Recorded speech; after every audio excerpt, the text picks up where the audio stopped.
వందనాలు తెలియజేస్తున్నాను. మీ పక్క వారికి కూడా వందనాలు చెప్పండి. దేవుని నామానికి మహిమ కలుగునుగాక. అందరూ ఆరోగ్యంగా క్షేమంగా ఉంటే దేవుణ్ణి ఒకసారి దగ్గరగా స్తోత్రము చెబుదామా. మరి ఈ ఎండ వేళలో మరి సంఘ పిల్లలు సంఘ బిడ్డలు ఎలా ఉన్నారు ఏంటో అని ఎల్లప్పుడూ మీకోసం ప్రార్థన చేస్తున్నాం. మరి దేవుని మహాకృపను బట్టి, దేవుడు మీకు అనుగ్రహించిన ఆరోగ్యం బట్టి నేను దేవుని స్తుతిస్తున్నాను. దేవునికి స్తోత్రం చెబుదాం అందరం కూడా. హల్లెలూయా. సో మన కొరకు ప్రార్థించేవారు మనకు ఎల్లప్పుడూ ఉండడము అది మనకు ఎంతో ధన్యత. హల్లెలూయా, హల్లెలూయా. ఈరోజు దేవుడు మనకు అనుగ్రహించిన వాక్యము దేనికోసం అంటే, మన జీవితంలో అవిశ్వాసం ఉండకూడదు. చెప్పండి అందరి మాట. అవిశ్వాసము ఉండకూడదు, సందేహము ఉండకూడదు. ఈ సందేహమును అవిశ్వాసమును ఎలా అధిగమించాలి, ఎలా దాన్ని జయించాలి అనేదే ఈరోజు వాక్య వర్తమానం. అందరితో దేవుడు మాట్లాడునుగాక. అందరం స్తోత్రము చెప్తాం. చేతులెత్తి ఇంకొంచెం గట్టిగా చెప్తారా? హల్లెలూయా.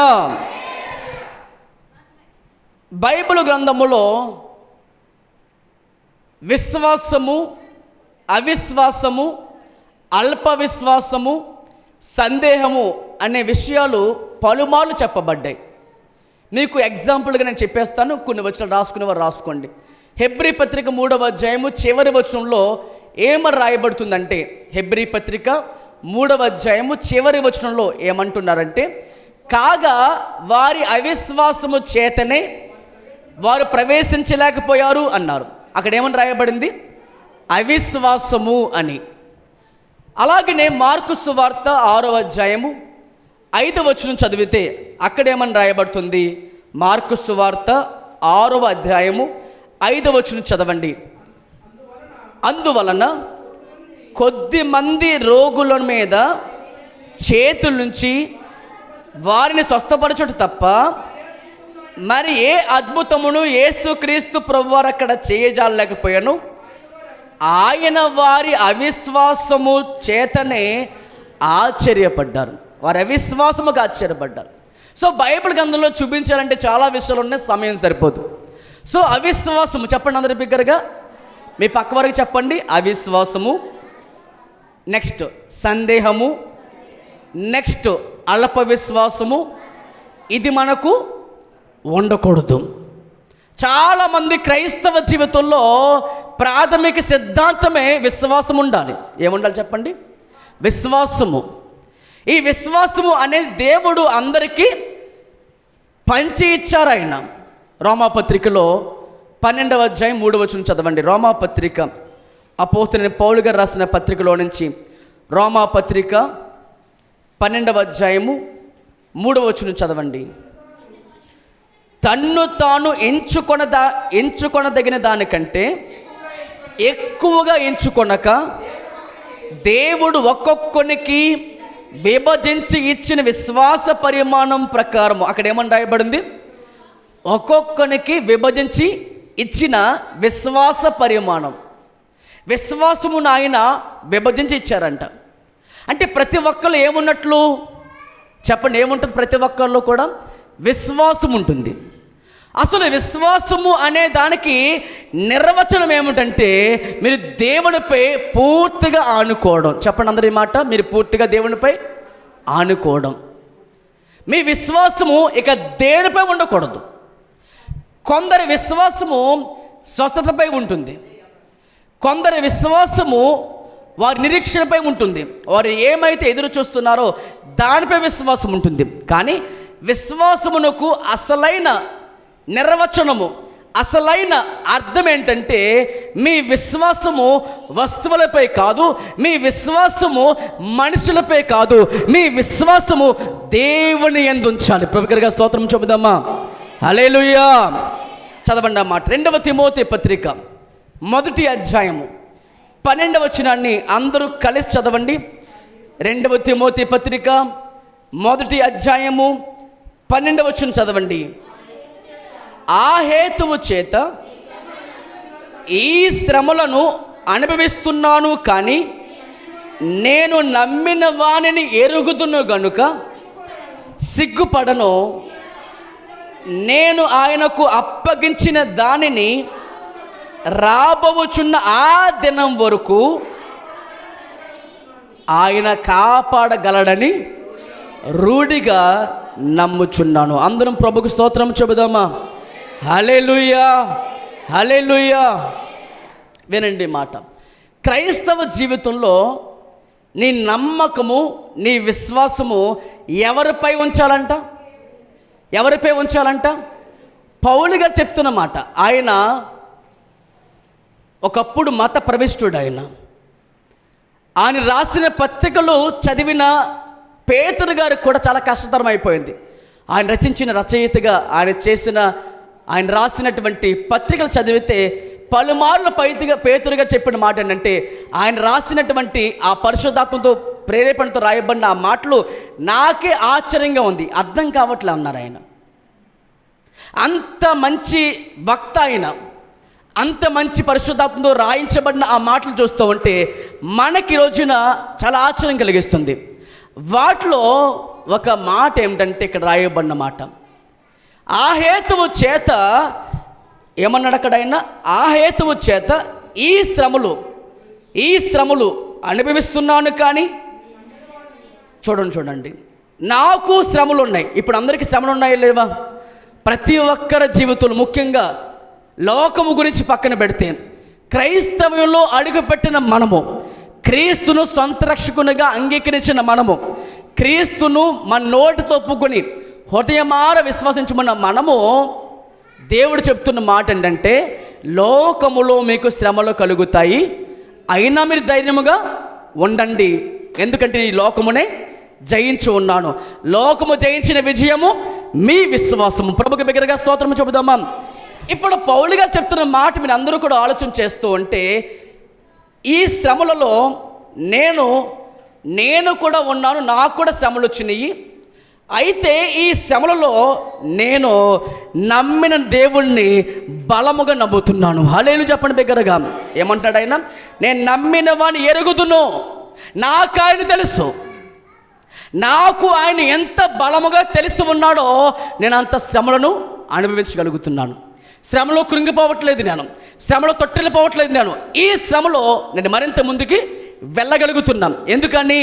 ఈ శ్రమలో, ఈ శోధనలో నా ముందు కనిపిస్తుంది శోధనలో శ్రమలు కాదు, మనుషుల యొక్క ప్రేరేపణ కాదు, దయ్యపు శక్తులు కాదు, వస్తున్నటువంటి ఆటంకాలు కాదు. నా ముందు చూస్తుంది ఎవరినంటే విశ్వాసమును కర్తయు దాన్ని కొనసాగించుతున్న యేసు వైపునను చూస్తున్నాను. హల్లెలూయా.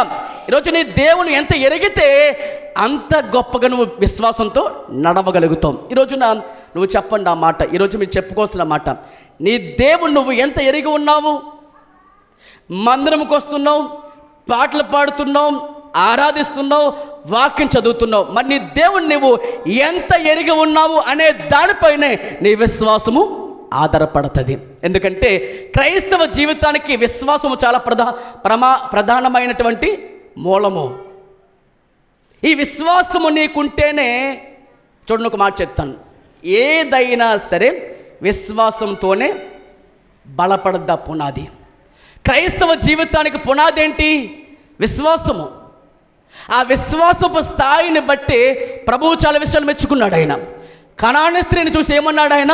అమ్మా, నీ విశ్వాసము చాలా గొప్పది. 25 సంవత్సరాలుగా, అవునా, 12 సంవత్సరాలు రక్తస్రావంతో బాధపడుతున్న ఆమె ఏమన్నాడు యేసుప్రభువు వారు కూడా? అమ్మా, నీ విశ్వాసము గొప్పదన్నారు. సో దేవుడు దేని బట్టి మాట్లాడారంటే వారి విశ్వాసమును బట్టి. నీకు అందముందా అని ప్రభువు అడగలే, నీకు ఆస్తిపాస్తులు ఉన్నాయా ప్రభువు అడగలే. దేవుడు కోరుతున్నది ఏంటంటే మన దగ్గర నుంచి విశ్వాసమును కోరుతున్నాడు ఆయన.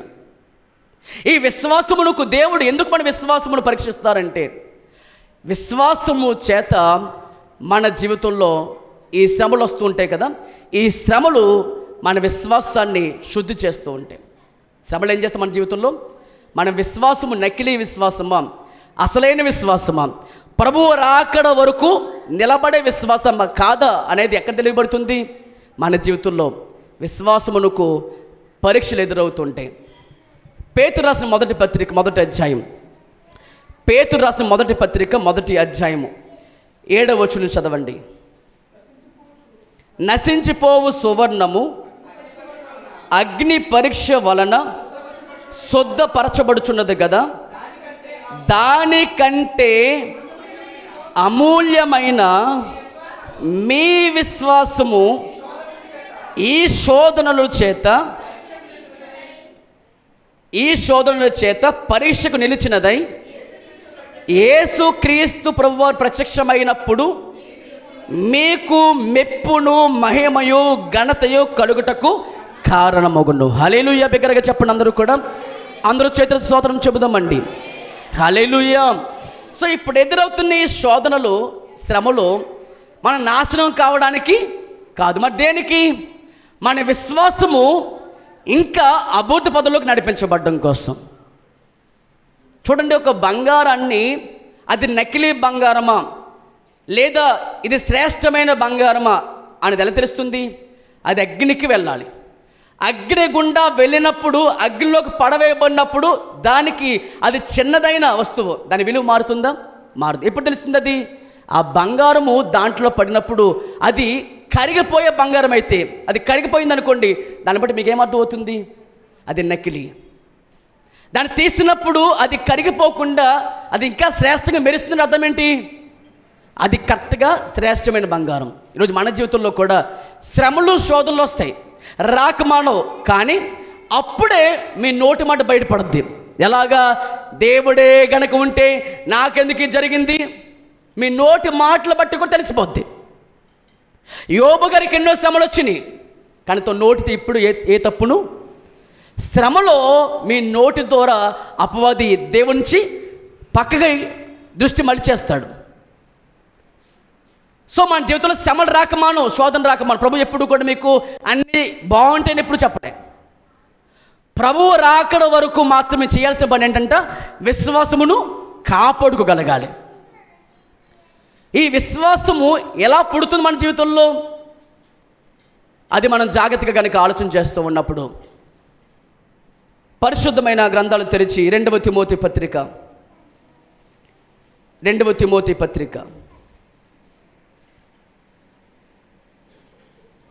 1వ అధ్యాయం 12వ వచనంలో పౌలు గారు చెప్పిన మాట మీరు ఒకసారి చూస్తున్నప్పుడు, ఆ హేతువు చేత ఈ శ్రమలను అనుభవించుచున్నాను, కానీ నేను నమ్మిన వానిని ఎరుగుదును గనుక నేనేం చేయట్లేదు, సిగ్గుపడను.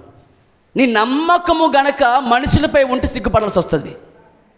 మీ నమ్మకం గనక మీరు ఏదో జరుగుతుందేమో, కొంతమంది ఊహ ఏంటంటే 7 వారాలు అక్కడికి వెళ్తే జరుగుద్ది, అది కొంతమంది విశ్వాసం.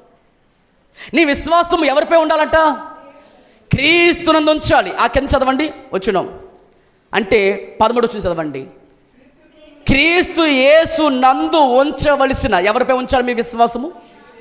మీ విశ్వాసం 7 వారాల పైన కాదు, మీ విశ్వాసం 40 రోజుల పైన కాదు, మీ విశ్వాసము క్రీస్తునందు ఉంచాలి. చెప్పండి అందరి మాట దగ్గరగా.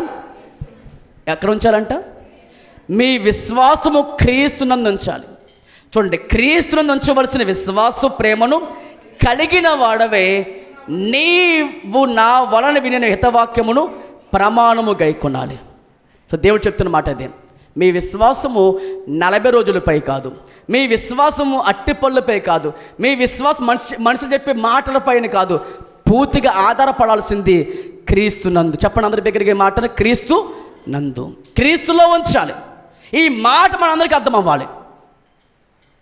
ఎందుకంటే నమ్మకము లేని చోట ప్రేమలు ఉంటాయా? చెప్పండి మీరు చెప్పండి. నమ్మకము లేని చోట భార్యాభర్తలు కలిసి ఉండగలరా? నమ్మకం అంటే ఉద్యోగము సరిగా ఉండగలదా? ఉదాహరణకి అనుకుందాం, నమ్మకం చాలా ప్రమాణం కదా, ప్రాముఖ్యం కదా. ఉదాహరణకు అనుకుందాం, ఒక ఆఫీసులో పనిచేస్తున్నారు అనుకోండి. ఆఫీసులో ఉన్న యజమాని మేనేజర్ దగ్గరికి వెళ్ళి, ఏమండి నాకు ఒంట్లో బాగాలేదు, రేపు రెస్ట్ తీసుకుంటాను అని అన్నప్పుడు, పోనీలే పాపం అని చెప్పేసి అని ఆ మేనేజర్ ఏం చేశాడంటే, ఆఫీస్కి రేపు రావక్కర్లేదమ్మా, రెస్ట్ తీసుకో, బాగుంటే తర్వాత చేద్దువుగళ్ళి అని పంపించారు. ఆ నెక్స్ట్ డే ఈమెంతకి అబద్ధం ఆడి టూర్ ప్లాన్ చేసి ఎక్కడికి వెళ్ళడానికి, కొంతమంది యజమానుల దగ్గర చేస్తారు కదా, కొంతమంది టూర్ ప్లాన్ చేసి ఏం చేశారంటే ఎక్కడికి వెళ్ళడానికి ఫేస్బుక్ ఓపెన్ చేసి ఫేస్బుక్లో మంచి పిక్ పెట్టుకొని లగేజ్ తగిలించుకొని సెల్ఫీ పెట్టుకుని ఎక్కడికి వెళ్ళడానికి, ఇప్పుడు ఎక్కడికో టూర్ వెళ్ళడానికి ప్లేసు అన్నీ పెట్టి ఇవాళ సంతోషంగా బయటికి వెళ్ళగలను, ఈ పని ఇవాళ అంటే ఏంటి, ఈ వరస్ట్ ఆఫీస్కి నేను ఇంకా ఇవాళ పని చేయక్కర్లేదు అని మాట్లాడి అది పోస్ట్ పెడితే ఆ పోస్ట్ ఎవరు చూశారు ఇప్పుడు? ఎస్, మేనేజర్ చూస్తే మేనేజర్ తర్వాత రోజు ఏమంటాడు ఇప్పుడు? రమ్మరా ఆఫీస్కి వెళ్ళగానే అందరి ముందు ఏం చెప్తాడు అప్పుడు? క్లాస్ పీకుతారు. ఏం క్లాస్ పీకుతారు అప్పుడు?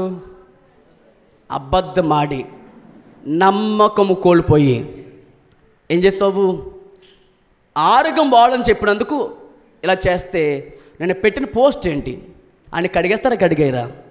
అంటే నమ్మకం ఉంటేనే ప్రేమలు ఉంటాయి. భార్యాభర్తల మధ్య ఈరోజు ఎందుకు పెళ్ళైన కొంతకాలానికి విడిపోతున్నారు, విడాకుల దగ్గరికి ఎందుకు వెళ్ళిపోతున్నారు? ఒకప్పుడు ప్రేమలు లేవా? 40 సంవత్సరాలు కాపురం చేయలేదా? లేదా 25 ఏళ్ళుగా కాపురం చేయలేదా? లేదా 10 ఏళ్ళుగా కాపురం చేయలేదా? లేదా పెళ్ళయ్యే ముందు నీ కోసం నేను బతికేస్తానని చెప్పలేదా? మరి ఎందుకు ఇప్పుడు ఆ కాపురం నిలబడట్లేదు? ప్రేమ చనిపోయే ముందు ఏం చనిపోయింది? నమ్మకం చనిపోయింది. మనం కూడా ఆలోచించాలి. క్రీస్తు నమ్ముకున్నప్పుడున్న ప్రేమ ఇప్పుడుందా? ఎందుకు లేదు? ప్రేమకు ముందు నీవు ప్రభువుకు ఉంచాల్సిన సంబంధం కోల్పోయావు, నమ్మకాన్ని కోల్పోయావు. కానీ ప్రభు పౌలు గారితో మాట్లాడిస్తున్న మాట ఏంటి? నేను నమ్మినవా నేను ఎరుగుతున్నావు. నీ దేవుని ఎంతైతే ఎరిగి ఉంటావో శ్రమ వచ్చిన శోధన వచ్చినా కానీ అవి చులకన శ్రమగా ఎంచుకుంటావు. ప్రభుకి బిగ్గరగా స్తోత్రం చెప్పండి, బిగ్గరగా హల్లెలూయా. ఎలా ఎంచుకుంటావు దాన్ని? శ్రమలకు శోధన కృంగిపోయి సందేహపడిపోయి అవిశ్వాసం ఉండే వస్తే నువ్వు కాకుండా ఉంటావు. ఎప్పుడు? నీ దేవుని నువ్వు పరిపూర్ణంగా ఎరిగిన వాడవైతే. హల్లెలూయా చెప్పండి బిగ్గరగా అందరూ కూడా హల్లెలూయా, హల్లెలూయా. కాబట్టి ఈరోజు మనం ఆలోచించాల్సిన మాట, మన విశ్వాసము దేనిపై ఉంది? మనిషినిపై ఉందా?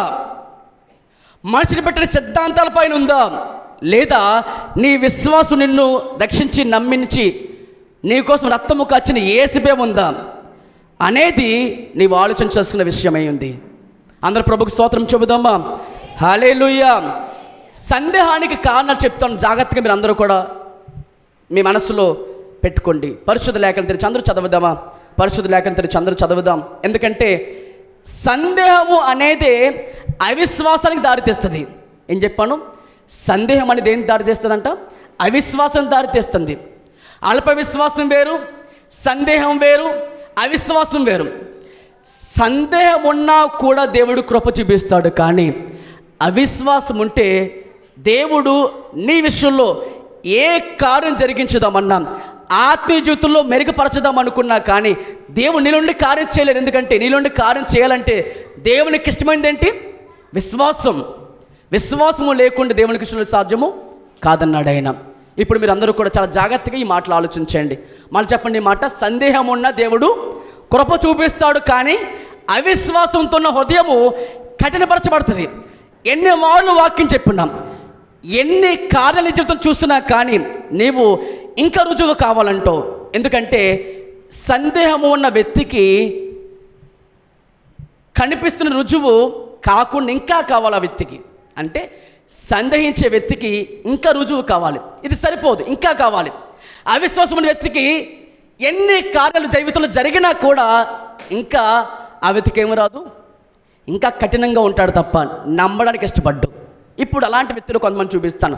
మొట్టమొదటి వ్యక్తి తోమా.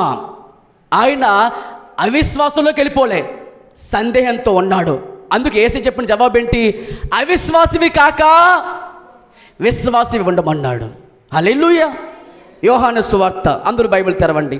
ఈ రోజున కొత్తగా వచ్చిన వారైనా ఎప్పటి నుంచో వాక్యం వింటున్న వారైనా అందరూ చాలా శ్రద్ధ కలిగి వినాల్సిన మాటలు ఇవన్నీ కూడా. ఎందుకంటే నేను ఎందుకు బేసిక్లోకి వెళ్తున్నానంటే కొంతమంది కొత్తగా వస్తున్న వారు కూడా వాక్యాలు వింటారు కాబట్టి అందరినీ దృష్టిలో పెట్టుకుని ప్రార్థించిన ప్రభు మనకి ఇచ్చిన మాట ఏంటంటే, సందేహించేవారు మీరు సందేహించకుండా విశ్వాసి ఉండాలని ప్రభు చెప్తున్నారు. యోహాను సువార్త 20వ అధ్యాయం, యోహాను సువార్త 20వ అధ్యాయం 27 వచనం చదువుదామా.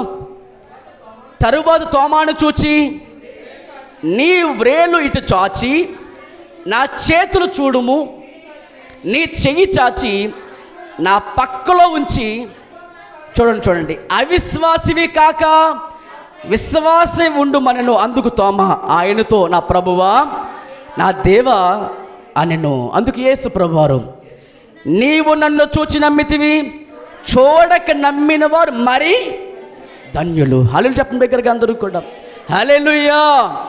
మీ అందరికీ తెలిసిన మాటలు ఇవన్నీ కూడా చాలాసార్లు ధ్యానించాం మనం. తోమా గారు యేసుక్రీస్తు ప్రభువు శిష్యులలో ఒకడు. ఆయన యేసు ప్రభు వారి యొక్క శిలువ మరణం వచ్చేసరికి అందరూ ఏమైపోయారు?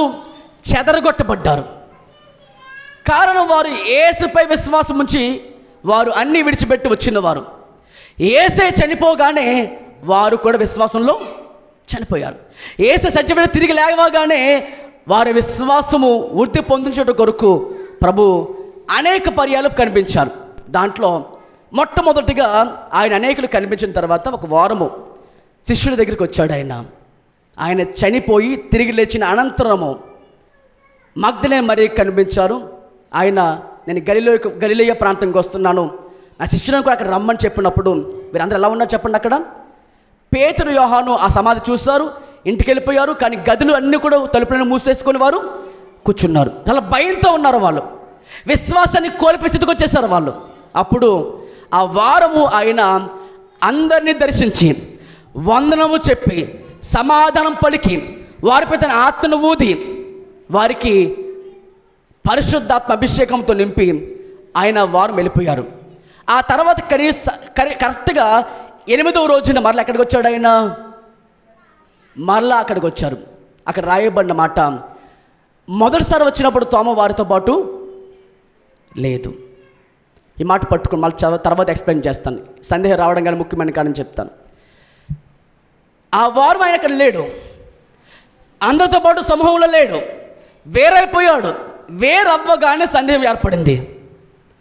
చదవండి యోహాను సువార్త 20వ అధ్యాయము, యోహాను సువార్త 20వ అధ్యాయము 24 నుండి చదువుదాం అందరం కలిసి.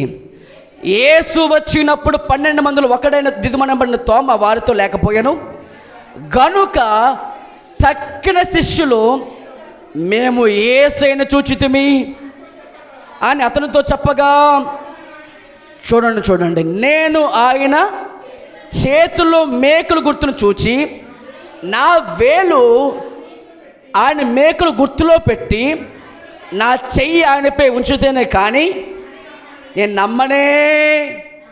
నమ్మనన్నాడంట. ఒక్క వారం మానేశాడంతే. ఎక్కడ ఉండవలసిన వాడు అతను?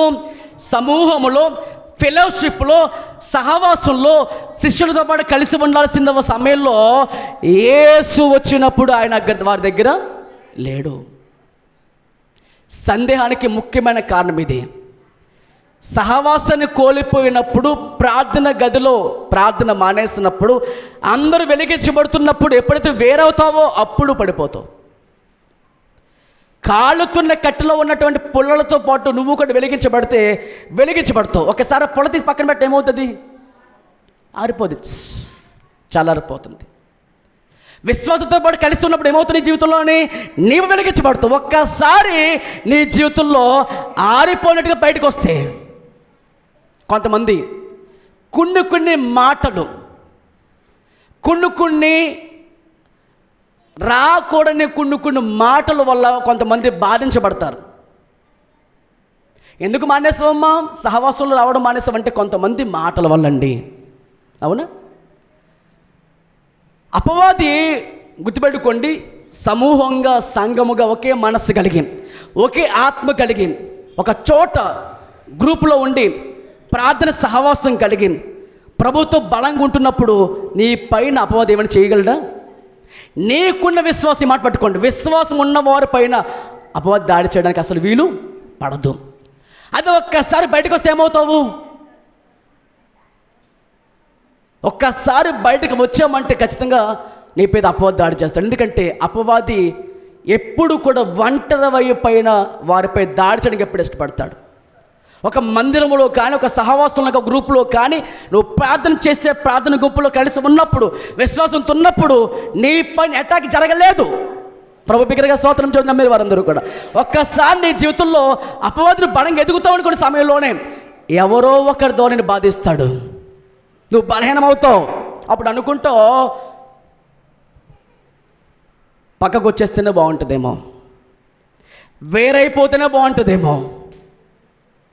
ఎప్పుడైతే వేరైపోయావో అప్పుడు నీ జీవితంలో అటాక్ మొదలవుతుంది. అని నష్టపోతూ వస్తావు. నీ జీవితం తెలియకుండానే విశ్వాసం కోల్పోతూ వస్తూ ఉంటావు. సో ఈ సందేహం అనేది ఉండకూడదు. సందేహానికి మూల కారణం మొదటిగా నీవు ఉండాల్సిన సహవాసం లేకుండా ఉండిపోవడమే. అందుకనే ఇక్కడ మనం చదివిన మాటలు అదే జరుగుతుంది. తోమా గారు వారితో పాటు లేడు. నెక్స్ట్ వీక్ వచ్చాడు యేసుప్రభువు వారు. ఎవరి కోసం వచ్చాడు అక్కడ? ఎవరి కోసం అంటే ఎవరి కోసమైతే యేసుప్రభువు తన ప్రాణం పెట్టి అందరి కోసం జీవించారో ఆ ఒక్కని కోసం మరల వచ్చాడు ఆయన. ఎందుకు కావాలి ఆయనకి? మళ్ళీ ఎందుకు రావాల్సింది ఆయనకి అంటే వారి విశ్వాసం వారిని ఏం చేయాలి? ఇప్పుడు ఆయన్ని స్థిరపరచాలి, వారు నాటాలి. మందిరంకి వస్తే నువ్వు బలపడలేవు, ప్రార్థన చేస్తే బలపడలేవు. మరి ఏం చేయాలి? నువ్వు మందిరంలో వాక్కు విని ఆ వాక్కు ప్రకారం జీవించేలాగా నువ్వు స్థిరపడితేనే నీ విశ్వాసం అంతకు స్థిరపడుతుంది. ఒక మొక్కని తీసి ఇంకో చోట ఒక చోట అలా నాటుకుంటూ పోతే ఏమవుతుంది? మరి తీసి అదే మొక్క తీసేస్తే ఏమవుతుంది? అది ఎప్పటికీ ఫలించలేదు. నువ్వు నాటపడగలగాలి. నా దేవుడు మందిరం నేను ఒలివ మొక్కల వలె నాటబడుతున్నాడు ప్రభు. అక్కడ దావీదు గారు హలి చెప్పండి బిగ్గరగా అందరూ కూడా హల్లెలూయా.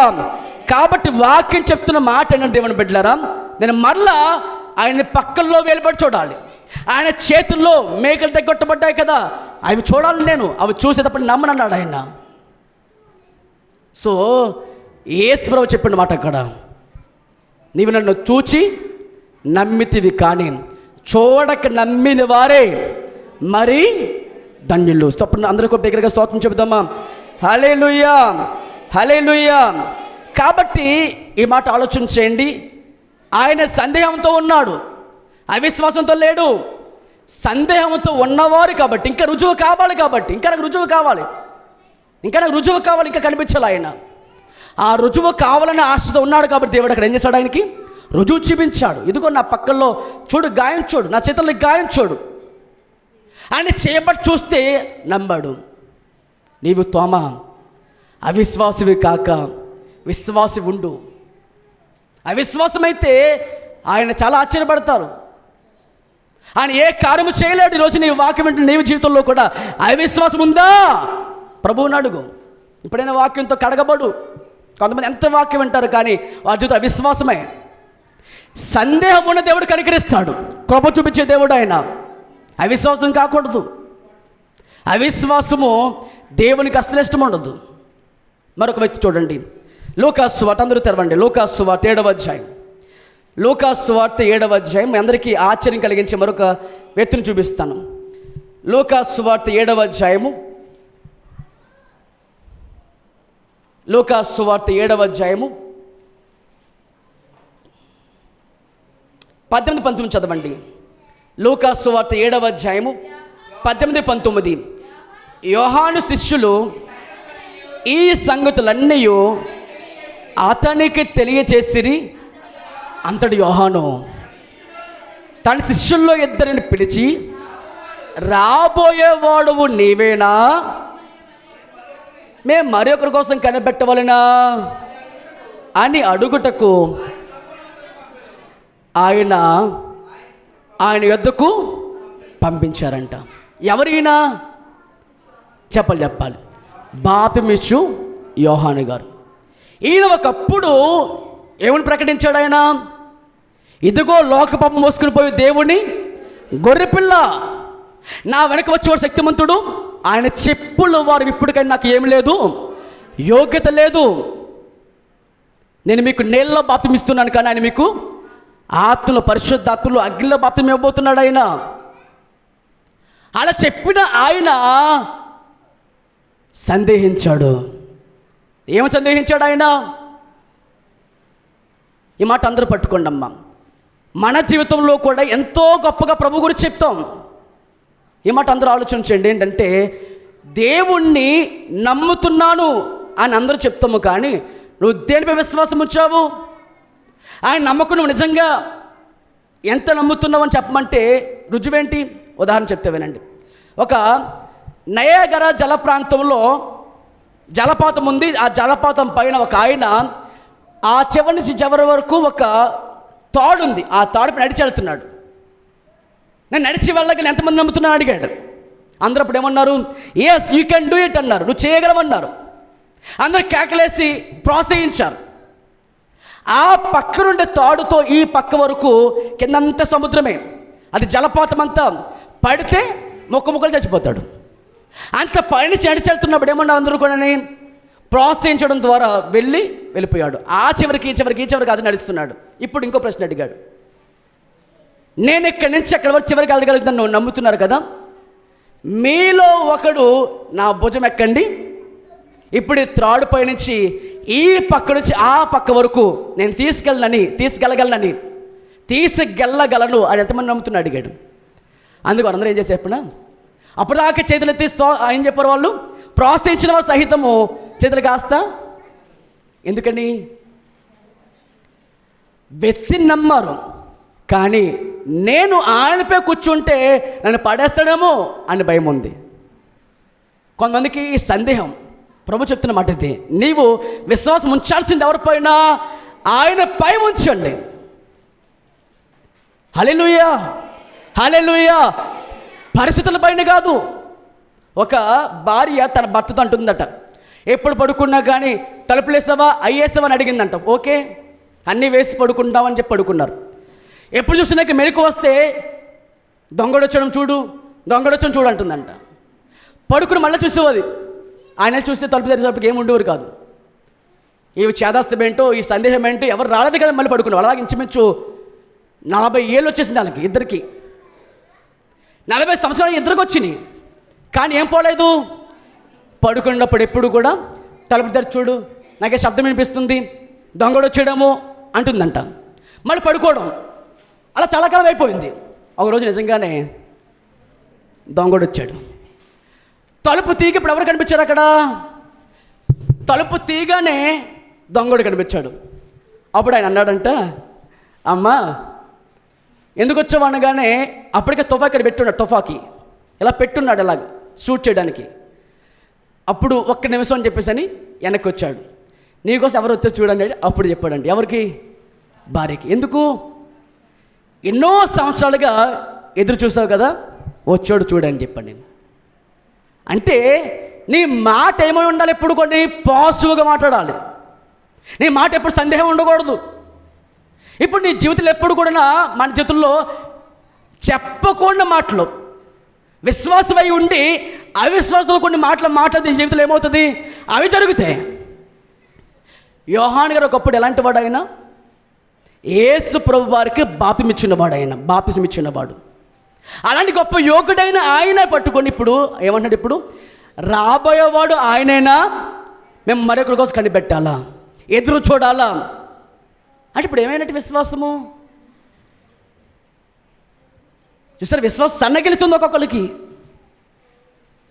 అలాంటి యోహాను చేసినటువంటి ఆ పని నిమిత్తమై యేసు ప్రభువారు కింద చదివితే అనేక అద్భుత కార్యాలు చేసిన తర్వాత, ఇదిగో ఇలాంటి కార్యం జరిగించిన తర్వాత వెళ్ళి యోహానికి చెప్పమని ఆయన బోధించడం జరిగింది.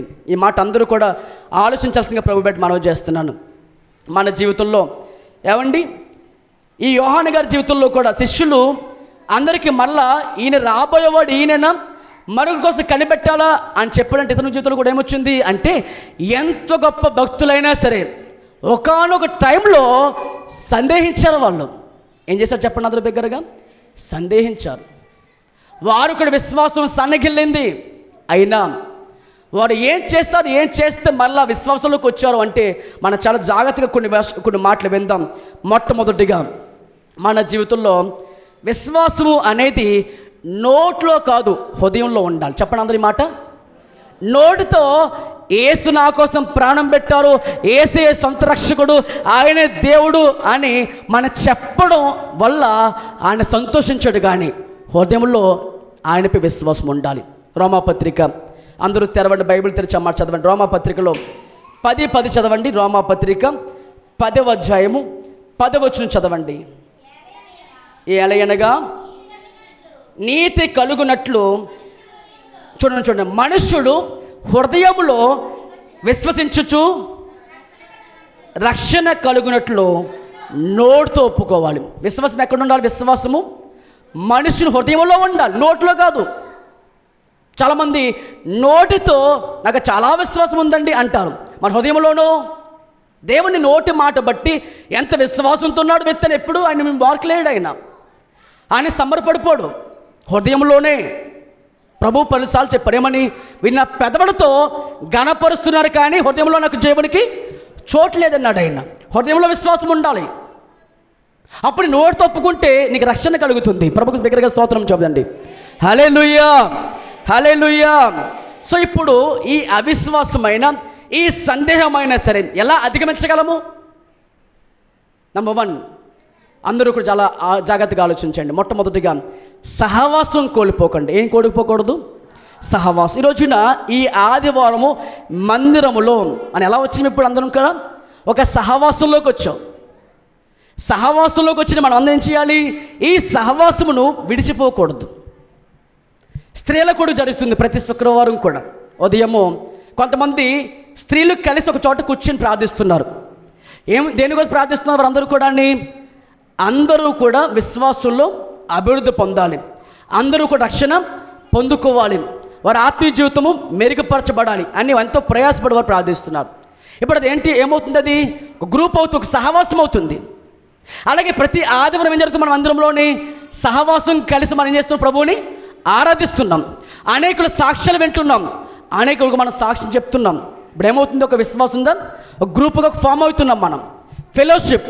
అందుకే ప్రభు చెప్పారు, ఈ అంచె దినాల్లో మనం ఏం కోల్పోకూడదు? సహవాసం కోల్పోకూడదు. హెబ్రీ పత్రిక 10వ అధ్యాయం, హెబ్రీ పత్రిక 10వ అధ్యాయము 24 చదువుదాం ఒకసారి అందరూ కూడా. హెబ్రీ పత్రిక 10వ అధ్యాయము 24 వచనం చదవండి. కొందరు మానుకొనుచున్నట్లు మీరు సమాజముగా కూడుకొనుట మానద్దు. ఏంటంట? వాక్యాన్ని ఒకడు హెచ్చరించుకొనుచు ఆ దినము సమీపించే కొలది మీరు ఆ దినము చూచిన కొలది మరెక్కువగా మీరు అలాగూ చేయాలి. ఎలాగా? సమాజం కూడుకొని మానకూడదు. మనం చెప్తున్నాం కదండి, ఒక్కసారి మనము సంఘమునకు, సహవాసమునకు ఎప్పుడైతే పరిస్థితులు ఎలా ఉన్నా కూడా మనం ఏం చేసుకోవాలి?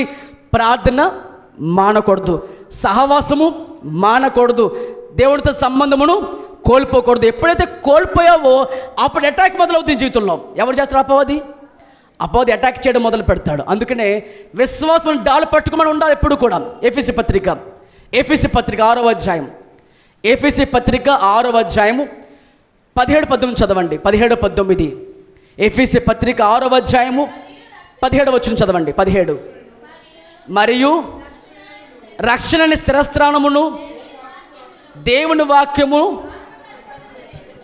వాక్యమును ఆత్మఘటకము ధరించుకొని ఆత్మ వలన ప్రతి సమయమునందును ప్రతి విధమైన ప్రార్థనలను విజ్ఞాపనములను చేయుచు ఆత్మ విషయమై. అలాగే 16 చదవండి. 16 ఇవన్నీ కాక విశ్వాసము అనే డాలు పట్టుకోవాలంటే ఏం పట్టుకోవాలి? మనందరము కూడా విశ్వాసము. ఇవన్నీ దేనికోసము? ఈ మాట ఆలోచించండి. సాతాను వేస్తున్న ప్రతి అగ్ని బాణములు కూడా ఆర్పగలిగే శక్తి మనకిచ్చిన ఆయుధమే విశ్వాసం అనే డాలు. అంటే సాతాను వేస్తున్న ప్రతి అగ్ని బాణములు తప్పించేది ఏంటి? ఒక మాట చెప్పాలంటే సాతాను బారి నుంచి తప్పించేదే విశ్వాసము. వాడేం బలవంతుడేమి కాదు. ఎందుకని? సిలువలో యేసు ప్రభువు చేసిన త్యాగము ద్వారా వాడి దగ్గర ఉన్న ఆయుధాలను ఏమైపోయినాయి? నిరాయుధుడైపోయాడు. వాడు తోక మాత్రం ఊపుతున్నాడు. నేను ఏదో చేయడానికి ఏం చేయలేడు. కానీ నువ్వే ఆరోగ్యము సరిగా లేకపోవడం అనేది వాడు కొంచెం బలహీనత పెట్టినా ఏమవ్వకూడదు, విశ్వాసం కోల్పోకూడదు. నీ జీవితంలో కొన్ని సమస్యలు వచ్చినాయనుకో ఏమవ్వకూడదు, దానికి కృంగిపోకూడదు. ఒక మాట చెప్పనా, నీలో ఉన్నవాడు లోకంలో ఉన్నవాడికంటే, నీ సమస్య కంటే, నీ శోధన కంటే, నీకున్న పర్వతము కంటే ముందున్న సమస్య కంటే కూడా నీ దేవుడు, ఆ దేవుని ఎంత ఎరిగి ఉంటావో నీ జీవితంలో అంత సమస్య నువ్వు ఏం చేయగలుగుతావు, అధిగమించగలుగుతావు. కాబట్టి నీ జీవితంలో గ్రూప్ ఎప్పుడు కూడా మానకూడదు. అంటే ప్రార్థించే ప్రార్థన పనులు నీతో ఉండాలి. నువ్వు ఎవరితో పడితే సహవాసం చేయద్దు, కానీ నీ సహవాసంలో తప్పకుండా ప్రార్థించేవారు ఉండాలి. హల్లెలూయా. ఇనుము చేత ఇనుము ఏమవుతుంది, పదును పెట్టబడుద్ది. సామెతల గ్రంథం 27వ అధ్యాయం, సామెతల గ్రంథము 27వ అధ్యాయము 17 చదవండి. సామెతల గ్రంథం 27:17. ఇనుము చేత ఇనుము పదునగును, అట్లు ఒకడు తన చెలికాని చేత వివేకం పుట్టించుడు. చెలికానికి వివేకం పుట్టిస్తాడు. మీ సహవాసము మేము పదును పెట్టేవారుగా ఉండాలి. మీకు ప్రార్థన లేదండి, ఎప్పుడు ప్రార్థన చేయలేకపోయేవారు, మైక్ ఇచ్చిన ప్రార్థన చేసేవారు కాదు. కొంత భయంతో ఏమంటే పాస్టర్ గారిని ప్రార్థన చేయాలండి, ఎవరికి ఇచ్చేయమనేవారు. వాక్యం చెప్పమనగానే ఎన్నో సంవత్సరాలుగా వాక్యం వింటున్నావు కదమ్మా, వాక్యం చెప్పనగానే నాకు తెలియదని, నాకు చెప్పడం రాదని అనుకోడు. మరి ఏం చేయాలి? ప్రభువు నాకు ధైర్యం ఇస్తాడు. ఎందుకని? మనలో నుండి కార్యం జరిగించేది ఎవరంటే దేవుడు. హల్లెలూయా. సో మనం ఏం చేసుకోవాలంటే దేనికి మనము భయపడకూడదు. అందుకనే ఒక ఇనుము మరొక ఇనుముతో ఏం చేస్తే ఏమవుతుంది, అది పదుని పెట్టాలంటే ఏం కావాలి, మరొక ఇనుమే కావాలి. మట్టితో అవుతుందా? కాబట్టి మన జీవితంలో కూడా ప్రార్థించే వారితో పాటు కలిసి సహవాసం చేస్తే, మీరు ఆ మాటలు వింటూ వాక్యం చదువుతూ ప్రార్థన చేస్తూ ఉండి మీకు ఏమవుతుంది, ఆటోమేటిక్గానే పరిశుద్ధాత్మ దేవుడు నీకున్న ఆసక్తి బట్టి ఉచ్చరింప సఖ్యముగాను మూడుగులతో నీ పక్షముకు తండ్రికి ఆయన విజ్ఞాపన చేస్తాడు. ప్రభు బిగ్గరగా స్తోత్రం చెప్దామండి. హల్లెలూయా. అందుకే ఎప్పుడు కూడా సహవాసం ఆడకూడదు. ఒకవేళ శుక్రవారం పూట ప్రార్థించాలని అనుకుంటున్నాను పాస్టర్ గారు, తప్పకుండా అండి ఉపవాసం చేయండి. అందరి సహోదరులు తప్పక ప్రార్థన చేస్తున్నారు. అలాగే ప్రతి వారము కూడా, ఈ వారం నుంచి చెప్తున్నాను, వచ్చే వారం నుంచి శుక్రవారము, శనివారము, ఆదివారం 3 రోజులు వరుసగా ప్రార్థన జరిగితే, శుక్రవారం శనివారం ఉపవాస ప్రార్థనలు ఉంటాయి. చేయాల్సిన పని ఇది. ప్రతిరోజు వాక్యం చదవండి. ప్రతిరోజు ఖచ్చితంగా మీరు ప్రార్థన, కుటుంబంగా ప్రార్థన చేసుకోండి. ప్రార్థన లేని వారితో మీరు ఎంతసేపు ప్రార్థన చేస్తారు? చేయలేరు. మీరు అవిశ్వాసంతో ఉన్నవారితో మీరు సహవాసం చేస్తే ఏం చేయగలుగుతారు? అందుకు ప్రభు చెప్పారు, అవిశ్వాసంతో విశ్వాసం జోడెక్కడ సంబంధం అవ్వదు, కుదరదు. కాబట్టి ప్రార్థించే వారితో సహవాసం చేయండి. యవనస్తులు తప్పక వారు కూడా మోకాలు వేసి ప్రార్థిస్తున్న బుధవారం మాటలు అలా సహవాసాలు రండి. అప్పుడు కొమ్మ సాక్ష్యం చెప్పారు, ఒకప్పుడు మా అబ్బాయికి వాక్యం చదవడం రాదు, ప్రార్థన చేయడం రాదు, పాటలు పాడడం రాదు, కానీ పిల్లలు వచ్చుని సహవాసంలోకి వచ్చారు. కాబట్టి తోమ ఆ సహవాసం విడిచిపోయాడు. కాబట్టి ఏమికి వచ్చింది ఆయన జీవితంలో? సందేహం వచ్చింది. సందేహానికి మూల కారణం సహవాసాన్ని కోల్పోయి ఒంటరైపోవడమే. ఒంటరైనప్పుడే సాతానులోకి ఎన్నో స్వరాలు వినిపింపజేస్తాడు. అప్పుడు శోధనలు మొదలైతే అప్పుడు వస్తుంది నీ సందేహం ఏమిటంటే, దేవుడు కనుకుంటే నాకెందుకు జరిగింది ఇలాగా? ఇది కాబట్టి మొదట ఏముండాలి మీ జీవితంలో? సహవాసమును కోల్పోకూడదు. కోల్పోతే ఏమవుతుంది? సందేహాలు పడతాయి, అవిశ్వాసంలోకి వెళ్ళిపోతాం. ఇది మొదటి కారణం సందేహానికి. రెండవ కారణం చూడండి, మన జీవితంలో చూద్దాం. రెండవ కారణం, మీ దృష్టి దేవుని ప్రేమపై ఉండాలి. చెప్పండి అందరి మాట బిగ్గరగా. మీ దృష్టి దేవుని ప్రేమపై ఉండాలి. మీరు ఎంత ప్రేమిస్తున్నారనే కాదు, మనం ఏం చేస్తుంటామంటే దేవుని మనం ఎంత ప్రేమిస్తున్నామో అనుకుంటాం. దేనికి నీ ప్రేమ? ఆదివారం కానుకిస్తాం కాబట్టి, లేదా బియ్యం తీసుకొస్తాం కాబట్టి, లేదా మందిరానికి కట్టడానికి మందిరానికి డబ్బులు ఇచ్చాం కాబట్టి. అందుకు మనం ఏమనుకుంటాం అంటే నాకు చాలా ప్రేమ ఉందండి. ఆ ప్రేమకు నువ్వేం చేస్తావు మరి? దేవుడు లోకమును ప్రేమించి తన కుమారుణ్ణి ఇచ్చాడు. అబ్రహాము దేవుని ప్రేమించాడు కాబట్టి తన సొంత కుమారుని ఇవ్వడానికి ఇష్టపడ్డాడు. మనం ప్రేమించిన దేవునికి ఏమవ్వగలిగా నువ్వు? కానీ పాటలు బాగా పాడతాం మనం, సజీవయాగముగా,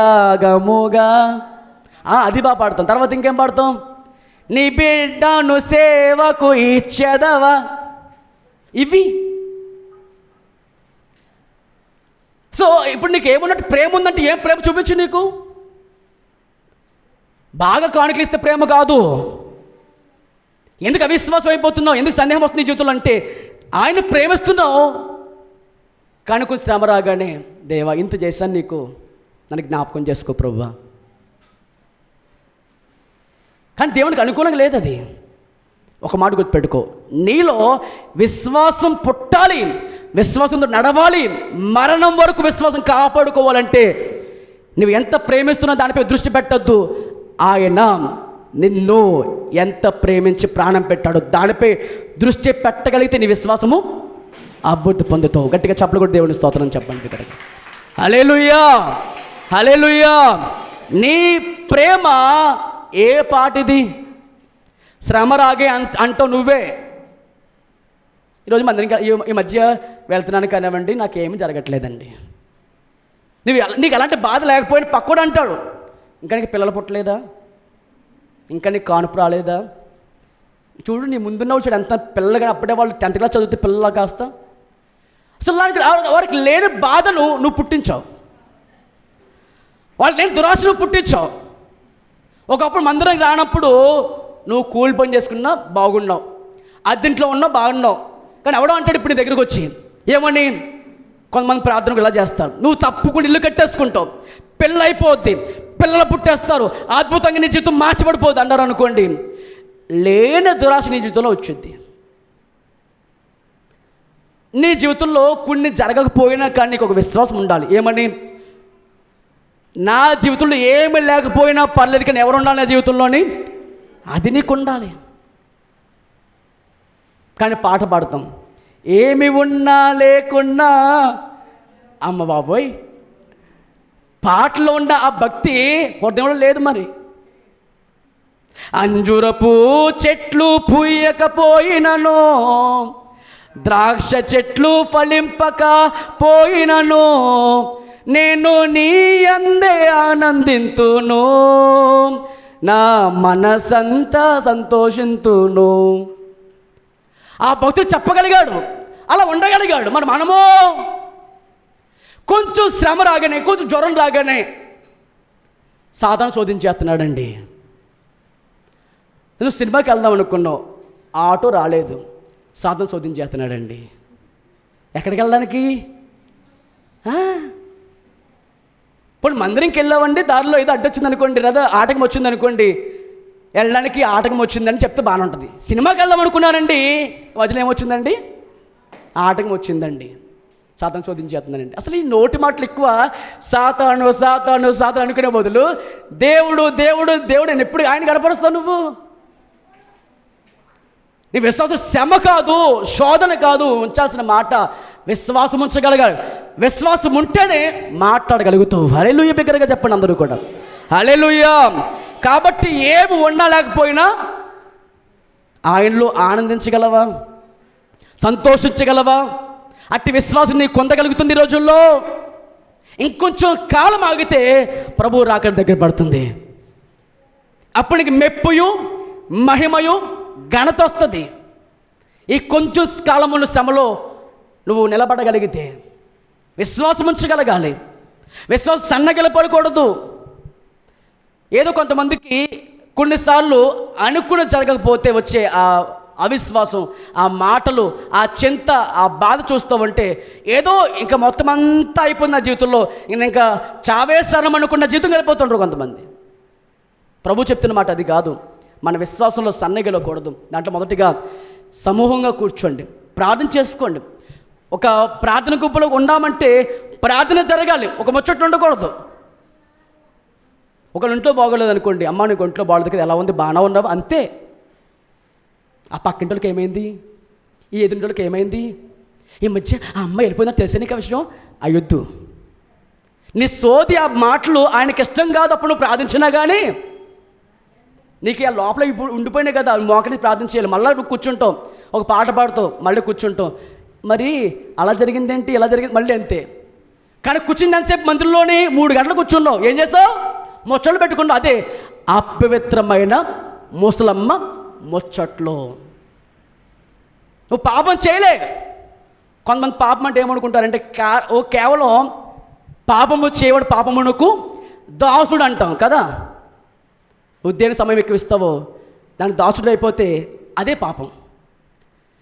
మందిరంకి వెళ్ళాల్సిన సమయంలో ఒక మెట్టు మీద కూర్చొని బియ్యం ఎరుకుంటూ లేదా వాళ్ళతో మాడుకుంటూ 10ంటికి ప్రార్థన 9ంటికి ప్రార్థన అనుకున్నప్పుడు 11 గంటలాగా సోదెట్టి గబ గబ గబ గబ అప్పుడు పరిగెత్తుకు వస్తే అప్పుడు అది పాపం.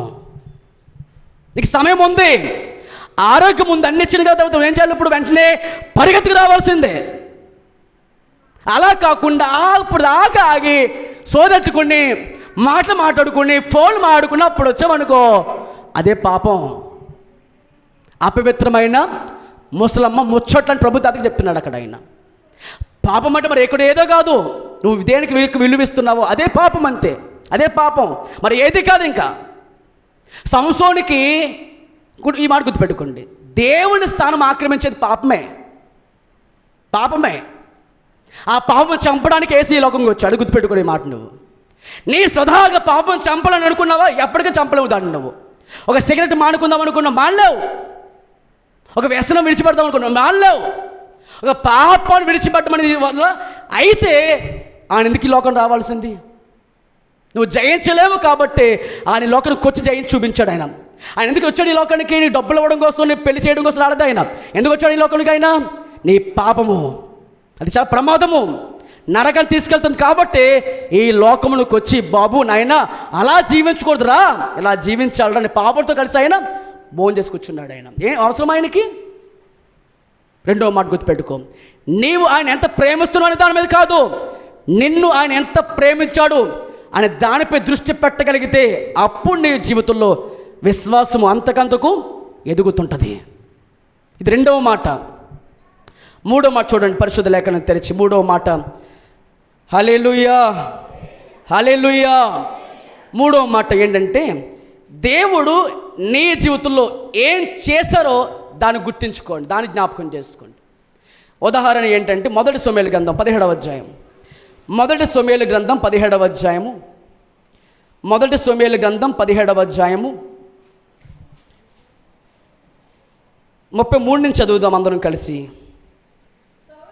సౌలు ఈ ఫిలిష్తీయుని ఎదుర్కొని వానితో మాట్లాడడానికి నీకు అసలు బలమే చాలదు, నువ్వు బాలుడవు, వాడు బాల్యంలో నుంచే యుద్ధాభ్యాసం చేసిన వాడని దావీదుతో అనెను.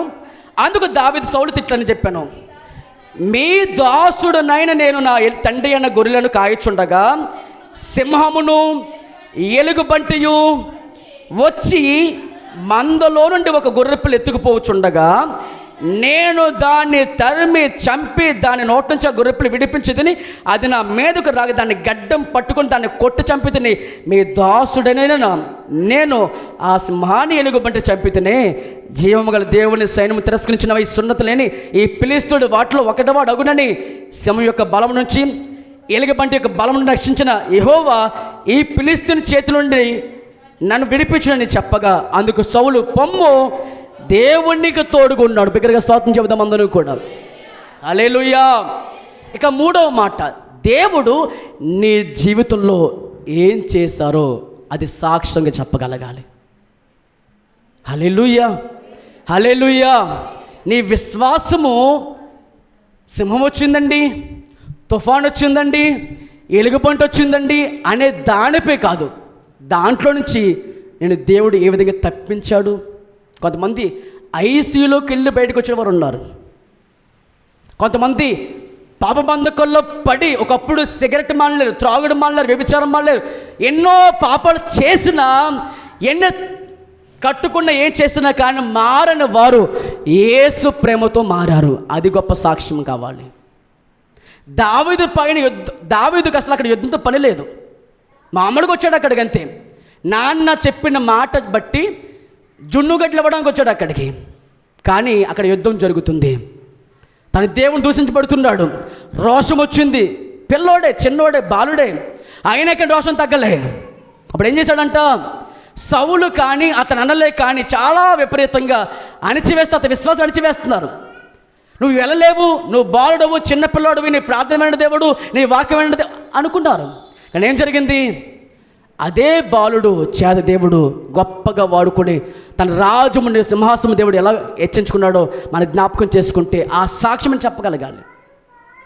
దావీదు ఏం చేశాడు? అక్కడ ఈ ఫిలిష్తీయుని చేతిలో నుంచి దేవుడు విడిపించగలడు. అందుకు నా దేవుడు నన్ను సింహంలో నుంచి, ఎలుగుబంటిలో నుంచి తప్పించిన దేవుడు. అయినా ఎలుగుబంటి రాకుండా ఆపలేదని చెప్పలే. అంటే అవిశ్వాసంతో కొన్ని మాట మానేశాడు ఆయన, చెప్పలే మాట. నువ్వేం చేస్తావు? నువ్వైతే ఏం చేస్తావు? ఎలుగుబంటి గురించి మాట్లాడుతావు, సింహం గురించి మాట్లాడుతావు, అవి ఆపకుండా ఆపే ప్రభు అంటావు. అది వచ్చినా కూడా నన్ను కాపాడు ప్రభు అని ప్రార్థన చేయగలగాలి. అది వచ్చినను మనం జాగ్రత్తగా విశ్వాసం కాపాడుకోవాలి. దానియేలు సింహాల బోల్లోకి వెళ్ళకుండా దేవుడు ఆపలే. వెళ్ళిన వాటిని దానియేలు ఏం చేయకుండా దేవుడు ఆపాడు. శద్రకు మెషకు అగ్నిగొండలు వెళ్ళకుండా దేవుడు ఆపలే. వెళ్ళినను దేవుడు మాత్రం వారికి తోడుగా ఉన్నారు. ఈ సాక్షిని కలిగి ఉండాలి. అంటే మూడవది ఎన్ని ఉండాలి? దేవుడు నిన్ను ఎలా కాపాడుకున్నారో, నీకు రక్షణ ఎలా వచ్చిందో, అన్నిటికీ ముఖ్యమైన రక్షణే కదా. ఆ రక్షణ కానీ ఆ విశ్వాసం గురించి కానీ అది నీ తోటి వద్ద పంచుకొని నీతో నువ్వు ఉండాలి. అప్పుడు తప్పకుండా నీ విశ్వాసము అంతకంతకు అభివృద్ధి పొందుతుందని మీరు గమనించుకోండి. ఇక చివరికి ఒక మాట ముగించుకుందాం. విశ్వాసము కోల్పోయి అపనమ్మికలు ఉన్నవారు తప్పకుండా యేసుకు ప్రార్థన చేయగలగాలి. మార్కు సువార్త 9వ అధ్యాయం తెరవండి బైబిల్. మార్కు సువార్త 9వ అధ్యాయం. మార్కు సువార్త 9వ అధ్యాయము. మార్కు సువార్త 9వ అధ్యాయము 24-25 చదవదాం. 24 చదవండి.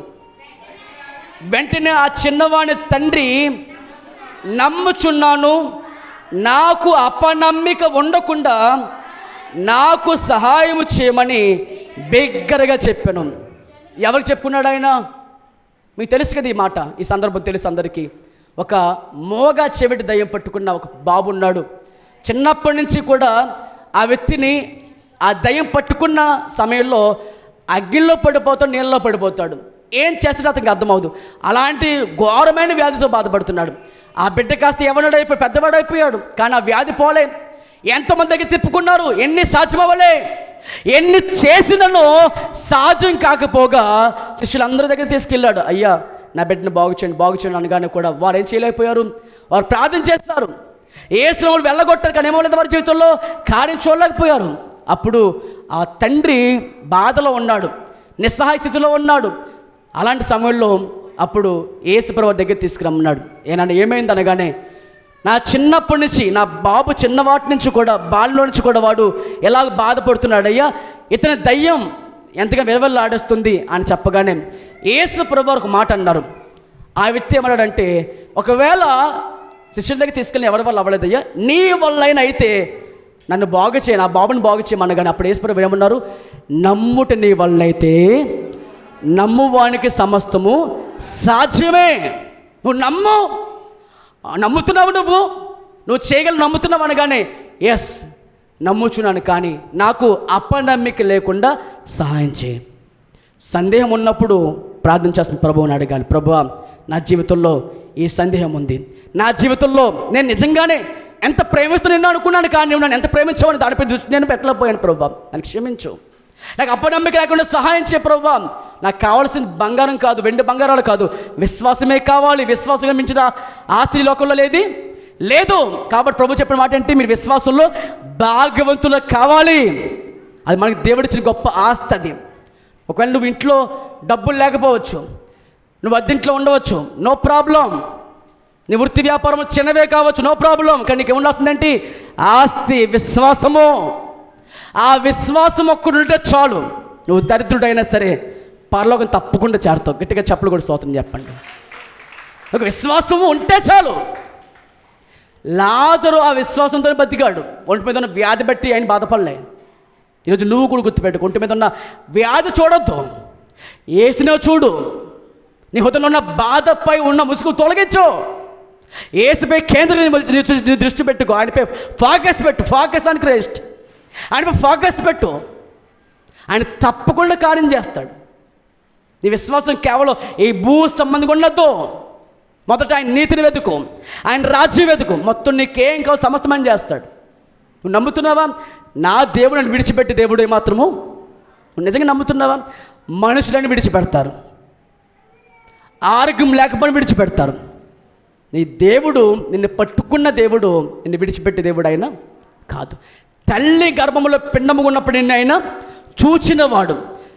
ఒక మాట ఉంటుంది బైబిల్లో, 49వ అధ్యాయం, యెషయా గ్రంథం 49వ అధ్యాయం చూడండి అన్నమాట. యెషయా గ్రంథం 49వ అధ్యాయం, యెషయా గ్రంథం 49వ అధ్యాయం 15 చదవండి. 49:15 14 చదవండి. అయితే సియోను యెహోవాను విడిచిపెట్టి ఉన్నాడు, ప్రభువు నన్ను మర్చి ఉన్నాడని అనుకుంటున్నావు నువ్వు. నన్ను దేవుడు విడిచిపెట్టేస్తాడు, నన్ను మర్చిపోయాడు దేవుడు అనుకుంటున్నావు నువ్వు. అయితే స్త్రీ తన గర్భమును పుట్టిన బిడ్డను కరుణింపకుండా తన చంటి పిల్లలు మర్చిపోతుందా? మర్చిపోతే ఏ తల్లైనా వారిని మర్చిపోతారేమో, కానీ నిన్ను విడిచిపెట్టను, నిన్ను మరువను. కాబట్టి శ్రమలో కూడా నీ విశ్వాసము తొలగిపోకూడదు. దేవుడు విడిచిపెట్టే దేవుడు ఏమాత్రం కూడా కాదు. తల్లి అయిన మరచునేమో నేను నిన్ను మరువను, చూడుము నా అరచేతులలో నిన్ను చెక్కియున్నాను.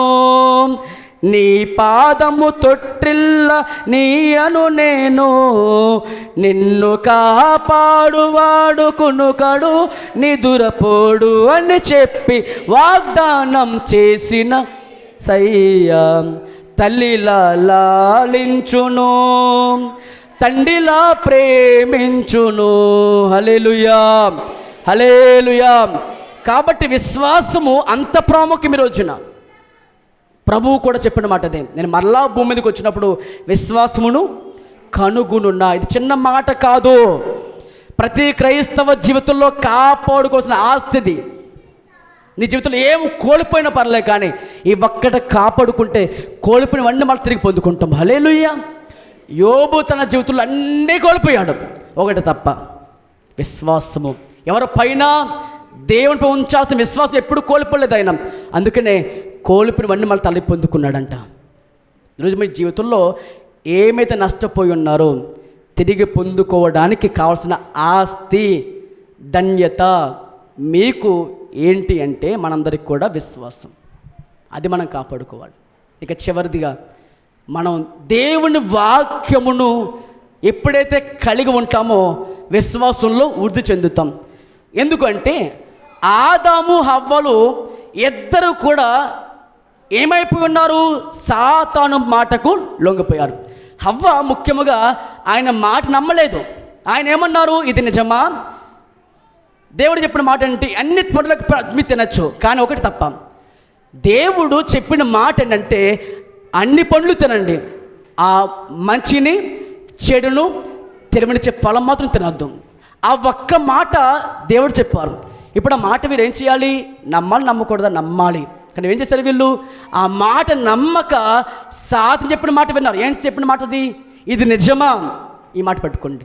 సందేహం ఎలా పడుతుంది నీ జీవితంలో అంటే వాక్యం నీ హృదయం లేకపోతే సందేహాలు పడతాయి. హల్లెలూయా. ఈ వాక్యం నమ్మలేదు వాళ్ళు. నువ్వు చావనే చావు, ఈ పండు తింటే మీరేమవుతారు? దేవతలు అవుతారు. ఆ మాట వారికి నచ్చింది. ఖండింపు, గద్దింపు, ఇలా హెచ్చరించడం ఏమి నచ్చదు కొంతమందికి. కానీ కొంతమంది మాత్రం గద్దింపు నా తైలాభిషేకము అని గద్దించడం నాకు ఉపకారము అనుకున్న వారు మాత్రము తప్పక విశ్వాసంలో వృద్ధి చెందుతారు. ప్రభుకు బిగ్గరగా స్తోత్రం చెబుదామండి. హల్లెలూయా. అలా వృద్ధి పొందుకున్న జీవితంలో ఏం జరిగిందంటే ఆదాము హవ్వ ఇద్దరు కూడా పండు తిని చెట్టు చెట్టు దాక్కున్నారు. ఆ స్థితి ఎందుకు వచ్చిందో వాళ్ళకి? దేవుని మాట పైన నమ్మకం లేక. ఈరోజు నీ వాక్యము చదువుతున్నావు, వాక్యం వింటున్నావు. ఈ పరిశుద్ధ గ్రంథంలో ఉన్న మాట ఏం చేయాలి? నువ్వు దాన్ని పలుకుతూ ఉండాలి, ధ్యానం చేయాలి, నమ్మాలి. నమ్మిన వారు తప్పకుండా ఏమవుతారు? వారు అభివృద్ధి పొందుతారు విశ్వాసంలో. ఈ మాటకు ఒక ఎగ్జాంపుల్ చెప్తాను. యేసు ప్రభు వారికి కూడా శోధన వచ్చింది అరణ్యంలో ఉండగా. వారికి తోటలో వచ్చింది ఆదాము హవ్వలకు, వీరికి ఎక్కడ వచ్చింది? యేసు ప్రభు వారికి అరణ్యంలో వచ్చింది. ఏంటి ఆ శోధన? 40 రోజులైన ఆత్మచేత అరణ్యమునకు త్రోసుకుపోబడ్డారు. అక్కడ ఆయన పూర్తిగా నలగొట్టబడ్డారు. కరెక్ట్గా 40 రోజులు శోధించబడిన తర్వాత మిక్కిలి ఆకలి కొన్న సమయంలో సాతానుకు ఎర వేసుకొచ్చాడు. ఏంటి ఎర? ఈ రాయిని రొట్టెగా చేసుకుని తిను. అప్పుడు ఆయన చెప్పారు, మనిషి రొట్టె వల్ల మాత్రమే కాదు కానీ దేవుని వాక్యం వల్ల జీవిస్తారు, దేవుని మాట వల్ల జీవిస్తారు అని రాయబడి ఉంది కదా. రాయబడిన మాట యేసు నోట ఉంది. హల్లెలూయా. సాతాను ఎదిరించడానికి ఇది మూలం. రాయబడి అందుకని చెప్పి ఎందుకు చెప్పండి, బైబిల్ చదవండి అమ్మా, వినడం ఒకటే కాదు, చదవండి. ఎందుకంటే చెప్తాను నేను, రాయబడిన మాట యేసు ప్రభువారే దాని ధ్యానం చెప్తే మన ఎంతటి వాళ్ళమండి. నిజం అన్ని విషయాల్లో పనులు ఉన్నాయి, కానీ వాక్యం చదవడానికి లేదు. అన్నిటికి పని ఉంది. చదివితో గొప్పగా దాన్ని ఏం చేయాలి, మనం ధ్యానించాలి, సమయాన్ని దాన్ని వాడాలి. ఉదాహరణకి నువ్వు భయంలో ఉన్నావు, అప్పుడు ఏం చేయాలి, నువ్వు 27వ కీర్తనలో ఉంది, యెహోవా నాకు వెలుగును, నాకు రక్షణకర్తే ఉన్నాడు కనుక నేను దేనికి భయపడను అని నీకు వాగ్దానం పడగలగాలి. నువ్వు శ్రమలో ఉన్నావు, వాక్యం ఏం చెప్తుంది, శ్రమ దినమున కృంగిపోవద్దు, నీ భక్తి నీకు ధైర్యమును. అప్పుడు నీకేమవుద్ది, వెంటనే లోపల నుంచి ఒక ఉద్యోగం పడుద్ది, ప్రార్థించగలుగుతావు. నువ్వు నీ జీవితంలో ఎదురవుతున్న శ్రమలకు, శోధనలకు, వ్యాధులకు కృంగిపోతున్న కారణం అంటే నీ జీవితంలో వాక్యం లేదు. వాక్యం నీ లోపల ఉంటే, యెహోవా నాకు వెలుగాయే, యెహోవా నాకు రక్షణయే, నా ప్రాణ దుర్గమయే, నేను ఎవరికి ఎన్నడూ భయపడను. దావీదు గారు చెప్పిన మాట అదే. ఎన్ని శ్రమలు నా చుట్టూ ఉన్నా నా వెలుగు ఆయనే, నా రక్షణకర్త ఆయనే. ఆ పలుకుతున్న మాట, రాయబడిన మాట నువ్వు చదివితే నీకు ఎదుగు విశ్వాసం పడదు? విశ్వాసం తప్పకుండా పడుతుంది. యేసు ప్రభువారు ఆ శరీరరసను, నేత్రరసను, జీవపుటుంబాన్ని సాతన వేస్తున్న ప్రతి ఎరను కూడా ఆయన ఏం చేశారట, వాక్యంలో ఇలా రాయబడింది, ఇలా రాయబడింది. ఆయన ఒక్క మాట చెప్తే పోతాడుగా వాడు, కానీ రాయబడిన మాట వాడికి బాగా తెలుసు. ఏసైకి అంతకన్నా అసలు వాక్యం అంటే ఎవరు, వాక్యం అంటే ఆయనే. ఇప్పుడు ఆ వాక్ని లోట ఉండాలి, నీ హృదయంలో ఉండాలి. అప్పుడేమో చెప్పినా సందేహాలన్నీ పోతాయి. విశ్వాసంలో ఇంకా నువ్వేమవుతావు చెప్పినా అంతకంతకు అభివృద్ధిపథం నడుస్తావు. మన సంఘ బిడ్డలందరూ విశ్వాసంలో ఉన్నవారే, కానీ ఎక్కడో కొన్ని చోట్ల చతికిలు పడుతున్నారు. మీరు పడద్దు. విశ్వాసంలో అంతకంతకు ఎదగండి, మీరు స్థిరులైపోండి, వాడిని ఎదిరించండి. సాధన గురించి మాట్లాడడం మానేసి వాడిని ఎదిరించడం మొదలు పెట్టండి. ఆయనకి లోబడిపోండి, ఆయనకి అంగీకరించుకోండి. తప్పకుండా దేవుడు ప్రతి ఒక్కరి జీవితంలో అద్భుతంగా నడిపించును గాక. హల్లెలూయా. అందరూ స్తోత్రం చెబుతూ ప్రభువుకి ప్రార్థన మోకరించుకుందాం. అందరూ మోకరించుకుందాం.